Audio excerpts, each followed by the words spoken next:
Reels वाली बहू। प्रज्ञा को रील्स बनाने का बड़ा ही क्रेज है और वो दिन भर रील्स बनाती रहती है। खाते पीते घूमते फिरते घर में कॉलेज में रील्स बनाने के कारण प्रज्ञा पूरे कॉलेज में हाईलाइटेड है। जहां उसकी रील्स सभी को पसंद आते हैं, वहीं मनीषा चिंता में डूबी रहती है। एक रोज जब खाते हुए प्रज्ञा रील्स बना रही होती है, तब मनीषा कहती है, 1 मिनट भी चैन नहीं है इस लड़की को। ये नहीं कि खाना तो आराम से खा ले, लेकिन नहीं, अरे थोड़ी देर रील्स नहीं बनाओगी तो आसमान नहीं टूट पड़ेगा। अरे मम्मी, इसी को तो कहते हैं डिटर्मिनेशन। तुम नहीं समझोगी ये सब। भगवान, इस लड़की को सद्बुद्धि दे। जब देखो तब टेढ़ा बाका मुंह बनाती रहती है। मनीषा की बात का प्रज्ञा पर जरा भी असर नहीं होता और वो खाते खाते रील्स बनाती रहती है। दिन बीतने लगते हैं और देखते देखते प्रज्ञा का कॉलेज भी खत्म हो जाता है। आए दिन कोई ना कोई मनीषा को प्रज्ञा की शादी करवाने का सुझाव दे जाता है। सब ठीक ही कहते हैं, प्रज्ञा की शादी कर देनी चाहिए। अपने घर के काम काज में व्यस्त हो जाएगी तो खुद ही ये रील्स और नाच गाना बंद हो जाएगा। मनीषा और प्रेम प्रज्ञा के लिए एक अच्छा लड़का ढूंढने लगते हैं और तभी विकी का रिश्ता प्रज्ञा के लिए आता है, जिसने प्रज्ञा को उसकी रील्स देखकर पसंद कर लिया था। अगले दिन विकी अपने माता पिता के साथ प्रज्ञा के घर पहुंच जाता है और प्रज्ञा साड़ी पहने हाथों में चाय की ट्रे लिए उनके सामने आती है। जब विकी को पसंद है तो हमें भी बहू पसंद है। बहन जी, आप बारात की तैयारी कीजिए। एक बार लड़का लड़की अकेले में बात कर ले तो अच्छा रहेगा। हाँ हाँ, क्यों नहीं। मनीषा विकी को प्रज्ञा के कमरे में भेजती है, जहां प्रज्ञा पहले से ही रील्स बना रही होती है। तभी विकी कहता है, आ गए आपके साजन जी। हमारे साथ ये रील्स कंप्लीट करती तो और भी अच्छा रहता। अच्छा जी, अब आ ही गए हैं तो बना ही लेती हूँ आपके साथ। दोनों मिलकर रील्स बनाते हैं। जब वी मीट और तुरंत पोस्ट भी कर देते हैं। फिर विकी कहता है, जब आप साड़ी में चाय लेकर आई तब मुझे लगा कि कहीं मैं गलत घर में तो नहीं आ गया। अब सही है। दोनों की शादी पक्की हो जाती है और शादी के दिन भी प्रज्ञा रील्स बनाने से चूकती नहीं। यहाँ तक कि बारात के समय भी नाचते हुए रील्स बनाती है।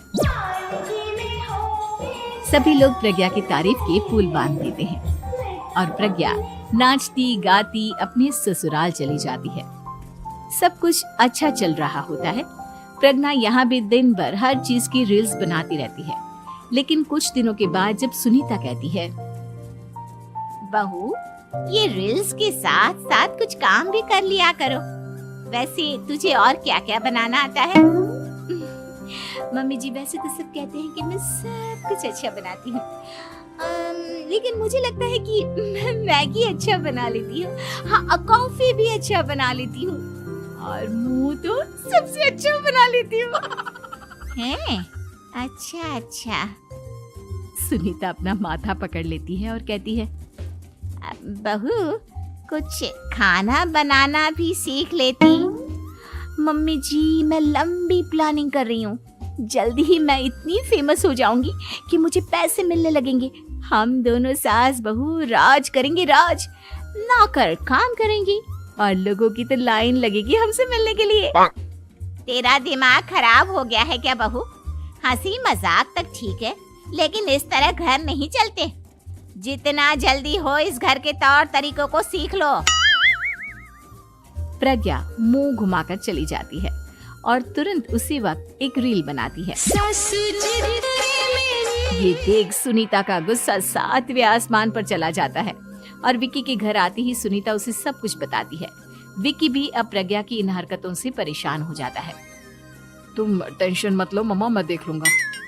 विकी कमरे में जाता है तो देखता है कि प्रज्ञा रील्स बना रही है। विकी बड़े ही प्यार से प्रज्ञा से कहता है, प्रज्ञा, इन सब के लिए मैं तुम्हें मना नहीं कर रहा हूँ, लेकिन फिर भी हर वक्त तो ये अच्छा नहीं लगता ना। समझने की कोशिश करो, मुझे भी तुम्हारा थोड़ा वक्त चाहिए। मैं जब ऑफिस से आता हूँ तो मुझे समय देने की जगह इसी में लगी रहती है। तुम ज्यादा ही सोच रहे हो। तुम भी मेरे साथ रील्स बनाओ ना, तुम्हें भी बहुत अच्छा लगेगा। तुम्हें इज्जत से कोई बात समझ में नहीं आती क्या? दिमाग खराब हो गया है तुम्हारा इस चकाचौंध से। अगर तुमने अपना रवैया नहीं बदला तो मैं तुमसे दूर चला जाऊंगा।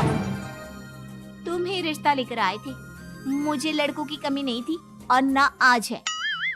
विकी दरवाजा पटक कर चला जाता है। धीरे धीरे विकी प्रज्ञा से दूर होता जाता है। एक रोज मनीषा प्रज्ञा के ससुराल उससे मिलने जाती है। तब सुनीता उससे कहती है, बहन जी, अब आई हैं तो कुछ दिन यहाँ रहकर जाइएगा, आप ही का घर है। हाँ मम्मी, बहुत दिन हो गए तुम्हारे साथ एक भी रील नहीं बनाई मैंने। प्रज्ञा तुरंत अपने फोन में रील्स ऑन कर लेती है। ये सब मुझसे नहीं होता। तेरा ये भूत अभी तक नहीं उतरा क्या? बहन जी, आप कुछ कहती नहीं क्या इसे? जब आप ही कुछ नहीं कर पाई तो मैं कर ही क्या सकती हूँ। सास तो वैसी ही बदनाम है।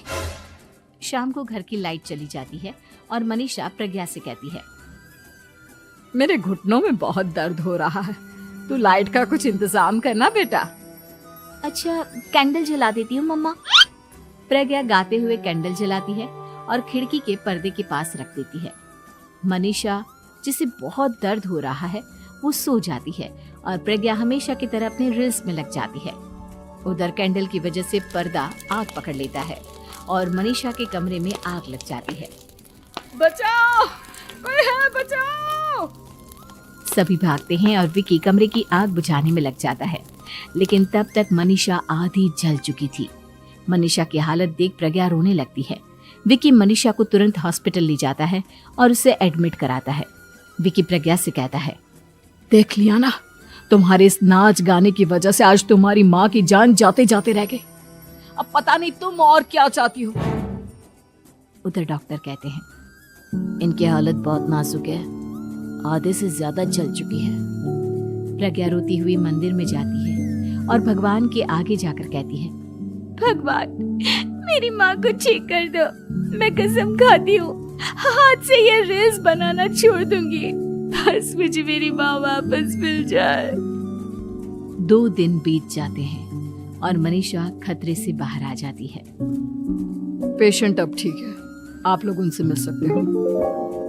सब कोई मनीषा से मिलता है और प्रज्ञा सबके सामने अपना फोन तोड़ देती है। मुझे माफ कर दो मम्मा, मैंने तुम लोगों की बातों को नजरअंदाज किया। बेटा, कोई भी चीज जरूरत से ज्यादा खराब है। मैंने तुम्हें रील्स बनाने से कभी मना नहीं किया, लेकिन हर वक्त एक ही चीज तो सही नहीं है। मैं समझ गई हूँ मम्मा, आई एम सॉरी। प्रज्ञा उस दिन से रील्स बनाना छोड़ देती है और पूरी तरह से अपने घर में लग जाती है।